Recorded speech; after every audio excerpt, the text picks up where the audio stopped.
जय माँ दुर्गा। आज हम इस वीडियो में जानेंगे कि माँ दुर्गा की उत्पत्ति कैसे हुई और देवी दुर्गा के 9 रूप क्या हैं। हिंदू धर्म में देवी दुर्गा, जिन्हें शक्ति या देवी के रूप में भी जाना जाता है, माँ दुर्गा शक्ति का प्रतिनिधित्व करती हैं। सर्वोच्च शक्ति जो सृष्टि में नैतिक व्यवस्था और धार्मिकता को बनाए रखती हैं, उन्हें दिव्य माँ भी कहा जाता है। वह इंसानों में बुराई, स्वार्थ, ईर्ष्या, पूर्वाग्रह, घृणा, क्रोध और अहंकार जैसी बुरी शक्तियों को नष्ट करके उन्हें दुख से बचाती हैं। देवी दुर्गा को ब्रह्मांड की माँ माना जाता है और कहा जाता है कि यह दुनिया के निर्माण, संरक्षण और विनाश के काम के पीछे की शक्ति है। मान्यता है कि देवी दुर्गा को माँ पार्वती के रूप में भी जाना जाता है, भगवान शिव की पत्नी के रूप में भी जाना जाता है। ऐसा कहा जाता है कि देवी शक्ति राक्षसों से लड़ने के लिए काली, चंडी या दुर्गा जैसे विभिन्न रूपों को धारण करती हैं। वह ब्रह्मांड में सभी सृजन, संरक्षण और विनाश के पीछे की शक्ति है।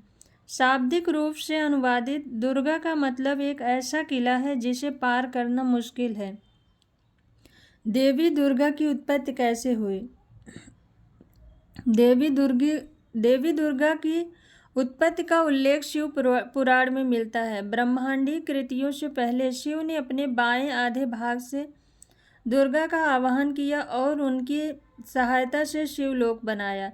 मान्यता है कि महिषासुर नाम के रंभा के राक्षसी पुत्र ने एक बार पृथ्वी पर कहर ढाया और स्वर्ग के सभी देवताओं को हरा दिया, जिससे उनका अस्तित्व समाप्त हो गया। देवता मदद के लिए भगवान विष्णु के पास गए। भगवान विष्णु ने अपने मुख से प्रकाश का एक ऐसा विशाल द्रव्यमान उत्सर्जित किया जो उन देवताओं के मुंह से निकलने वाली समान किरणों में विलीन हो गया। यह शक्तिशाली प्रकाश दुर्गा नामक एक शक्तिशाली स्वरूपा के रूप में सामने आया, जिसने महिषासुर का वध किया। माँ दुर्गा के 9 रूप क्या हैं? वेदों के अनुसार देवी दुर्गा शक्ति की एक दिव्य प्रतीक है, जिन्हें 9 विभिन्न रूपों में पूजा जाता है। नवरात्रि के दौरान दुर्गा के सभी 9 रूपों को उनके भक्तों द्वारा पूजा की जाती है। दुर्गा माँ के 9 रूप इस प्रकार हैं। शैलपुत्री, ये हिमालय की पुत्री के रूप में जानी जाती हैं। ब्रह्मचारिणी, जो ब्रह्मचर्य का पालन करने वाली हैं। चंद्रघंटा, जिनके गले में चंद्रमा होने के कारण उन्हें चंद्रघंटा के नाम से जानते हैं। कूष्मांडा, ये ब्रह्मांड के निर्माता के रूप में जानी जाती हैं। स्कंद माता, ये स्कंद की माता कार्तिकेय और उनकी शक्तियों से उत्पन्न है। कात्यायनी, ऋषि कात्यायनी की पुत्री के रूप में जानी जाती हैं। कालरात्रि, काली का नाश करने वाले। महागौरी, भगवान शिव की पत्नी के रूप में जानी जाती हैं। सिद्धिदात्री, सभी सिद्धियों और रहस्यवादी शक्तियों का आशीर्वाद देती हैं। देवी दुर्गा के दिव्य हथियार के बारे में जानते हैं। देवी दुर्गा ने अपने दिव्य शस्त्रों से भूमि पर अत्याचार करने वाले सभी राक्षसों का वध किया है। वह सृष्टि और जीवन की अग्नि ऊर्जा है और भगवान शिव की शक्ति है। देवी दुर्गा के पास दिव्य हथियार हैं जो विशेष अर्थ रखते हैं। पहला है शंख। शंख से निकली ध्वनि को ब्रह्मांड की सभी ध्वनियों में सबसे शुद्ध और पवित्र माना जाता है। शंख ब्रह्मांड की मूल ध्वनि ओम का उत्सर्जन करता है, इसलिए शंख इस बात का प्रतीक है कि इस ब्रह्मांड की सभी ध्वनियों में ईश्वर की ध्वनि प्रमुख है। धनुष और बाण, धनुष और बाण ऊर्जा का प्रतीक है, जबकि धनुष संभावित ऊर्जा का प्रतिनिधित्व करता है और तीर गतिज ऊर्जा का प्रतिनिधित्व करता है। जैसा कि देवी दुर्गा अपने हाथों में धनुष और तीर दोनों रखती हैं, यह दर्शाता है कि वह ब्रह्मांड में ऊर्जा के सभी स्रोतों को नियंत्रित करती हैं। वज्र, देवी दुर्गा के हाथों में वज्र दृढ़ता का प्रतीक है। देवी अपने भक्त को अदम्य आत्मविश्वास और इच्छा शक्ति के साथ सशक्त बनाती हैं। आधा फूला हुआ कमल, देवी दुर्गा के हाथ में आधा फूला हुआ कमल इस बात का प्रतीक है कि सफलता निश्चित है, फिर भी यह अंतिम नहीं है। यह भी प्रतीक है कि जैसे जैसे कमल कीचड़ के बीच बढ़ता है, मनुष्य को ब्रह्मांड के भौतिकवादी सुखों के कीचड़ में भी अपने मन को आध्यात्मिक रूप से विकसित करना सीखना होगा। तलवार ज्ञान और गहरी बुद्धि का प्रतीक है। तलवार की चमक और चमकने वाली शक्ति ज्ञान का प्रतिनिधित्व करती है, जो मानव अस्तित्व का सबसे शक्तिशाली हिस्सा है। यह तथ्य कि ज्ञान को कभी जंग नहीं लगता है। आप ज्ञान नामक तलवार से ब्रह्मांड की सारी बुराइयों को जीत सकते हैं।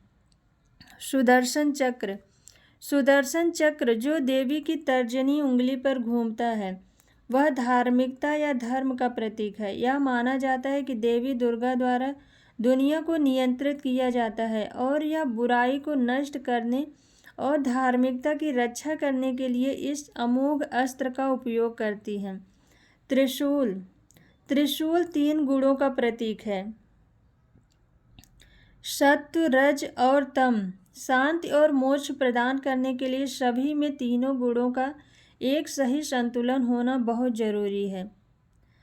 अभय मुद्रा का मतलब है कि देवी दुर्गा के 10 हाथों में से एक हमेशा अपने भक्तों को आशीर्वाद देने की स्थिति में होता है। यह इस तथ्य पर जोर देता है कि वह हमेशा अपने भक्तों पर कृपा बरसाएंगी और उन्हें मुसीबतों से हमेशा बचा कर रखेंगी। गदा यह प्रतीक है कि मनुष्यों को देवी दुर्गा की भक्ति के प्रति निष्ठावान होना चाहिए और उन्हें अपने जीवन में प्रेम, निष्ठा और भक्ति को छूना चाहिए। हम अपने जीवन में जो कुछ भी करते हैं उसमें हमें प्रेम और भक्ति रखनी चाहिए और परिणाम को सर्वशक्तिमान की इच्छा के अनुसार छोड़ना चाहिए। सांप आनंद की अनुभूति के आग्रह के साथ चेतना की निचली अवस्था से उच्च अवस्था में जाने का प्रतीक है। देवी दुर्गा को प्रसन्न करने के उपाय। आमतौर पर देवी दुर्गा को प्रसन्न करने के लिए नवरात्रि का पर्व उत्तम माना जाता है, लेकिन यदि आप सप्ताह में देवी की आराधना करना चाहते हैं तो मंगलवार का दिन सबसे शुभ होता है। मंगलवार के दिन माता को रोली, सिंदूर, लाल वस्त्र, लाल फूल, 5 सुपारी, 5 लौंग, 5 पान के पत्ते, चौकी, कलश, कमलगट्टे, लाल चंदन, जौ, तिल और 16 श्रृंगार के साथ पूजन अर्चन करें। मंगलवार को माँ दुर्गा को प्रसन्न करने के लिए सप्तशती का पाठ करें। यदि हो सके तो नियमित यह पाठ करना फलदायी रहता है। मंगलवार को माँ दुर्गा के समक्ष घी का दीपक जलाएं और दुर्गा आरती गाते हुए आरती करें।